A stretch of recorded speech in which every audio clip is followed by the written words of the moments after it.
Hello and welcome back. From Fox News, Russian military gear insufficient for harsh winters leads to soldiers dying from hypothermia. Russian soldiers facing a new enemy during the country's continued invasion of Ukraine, with reports surfacing that the inadequate gear and clothing has led to some troops dying from hypothermia. Rebecca Koffler, a former DIA intelligence officer and author of Putin's Playbook, Russia's Secret Plan to Defeat America, said, "This is what happens when you have a fashion designer such as Valentin Yadashkin develop Russian military uniforms." According to Koffler, the problem Russia now faces can be traced back to the military's transition from the Soviet era. Soldiers dying from hypothermia in winter is nothing new, Koffler said. Unlike the Soviet army uniforms that were designed for severe Russian winters, modern Russian military uniforms are not optimized for freezing temperatures. Instead, the 1994 rebranding of the Russian military caused dismay among the troops, which designed that, quote, prioritize style and low cost rather than pragmatism and functionality. Instead of using natural textiles like cotton, linen, and heavy and coarse wool, synthetic materials were used, which kept the soldiers cold in the winter and hot in the summer. She went on to say bulky and baggy style was replaced with fitted styles. Traditional Russian footwear made of felt and valenki, which were worn by the military and civilians for hundreds of years, was banned by the post-Soviet military leadership. Security expert Robert Fox, defense editor for the Evening Standard, said, "For Russian troops, there is now quite significant evidence of ill-equipped, particularly with recruits, even in the training camps, dying of hypothermia. That is really quite something. Inadequate sleeping bags, inadequate clothing, and suffering from the cold.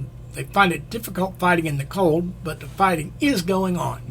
We've been hearing for months about how ill-prepared Russia was for the war they started, with troops receiving rations with expiration dates back in the 90s and being nearly inedible, while some soldiers have been looting for things like refrigerators and washing machines and things of that nature. Seems like quite a lot of the looting that's been going on has been for food. And while it's not right, I really can't blame them. When you're starving, you'll do anything. There's a report of a drone doing overwatch of a group of Russian soldiers pilfering a goose from a farm, taking it back with them after they killed it. They used the drone to follow the troops, and probably while they were in there getting ready to cook the goose, their goose got cooked by an artillery strike. Guess that was tit for tat there. There are some concerns among certain people that with the fact that Putin never signed a decree ending the mobilization, that they're going to mobilize even more people after the first of the year. And that would be on top of the regular fall draft. Not everybody that got pulled into service was mobilized. Some were fulfilling their conscription duty. But even if he mobilizes another 1,000,000 men, he doesn't have the resources to equip the ones he's already got out there. It's just going to lead to, well, a lot more dead Russians, not all from Ukrainian bullets, and a very real danger that you're giving a bunch of people weapons, sending them somewhere they don't want to be, and hoping that they're happy with it. This is almost a recipe for a civil war. I'm not sure what would come out of that, but it is very concerning. Putin's an idiot. He doesn't care about his people. Not sure how much he actually cares about his oligarchs. Seems to care about his daughters. One all of a sudden, with nowhere near the experience, is now the head of a department at Moscow State University. And she's only in her 30s. The old saying goes, nepotism's okay so long as you keep it in the family. And that he's done. I can't say how terrible this is going to be in the long run. It's hopeless, especially for the Russians. Well, hey, I'm going to get off here. This is going to be a short one again. Please like and subscribe.